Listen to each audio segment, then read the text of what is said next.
कुछ नहीं, आप स्क्रॉल करते जाएं और ये वीडियो सिर्फ उन लोगों के लिए छोड़ दें जो कुछ करना चाहते हैं, जो लाइफ में बाहर जाके स्कॉलरशिप पे पढ़ना चाहते हैं।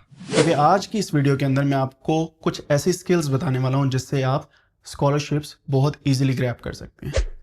पहली स्किल है कि कोई भी प्रोग्रामिंग लैंग्वेज सीख लें। आप किसी भी फील्ड में जहां पे नंबर्स एग्जिस्ट करते हैं, आप एक प्रोग्रामिंग लैंग्वेज सीख लें, जैसे कि पाइथन है या आर है।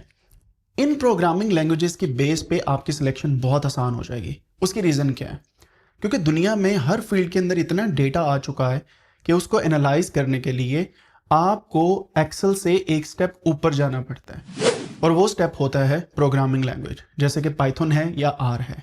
अगर आप इन दो में से कोई भी एक प्रोग्रामिंग लैंग्वेज सीख लेते हैं, आपकी स्कॉलरशिप की सिलेक्शन बहुत आसान हो जाएगी। और अगर आप ये प्रोग्रामिंग लैंग्वेजेस में से कोई भी एक सीखना चाहते हैं तो नीचे मैंने कमेंट सेक्शन के अंदर लिंक्स दे दिए हैं।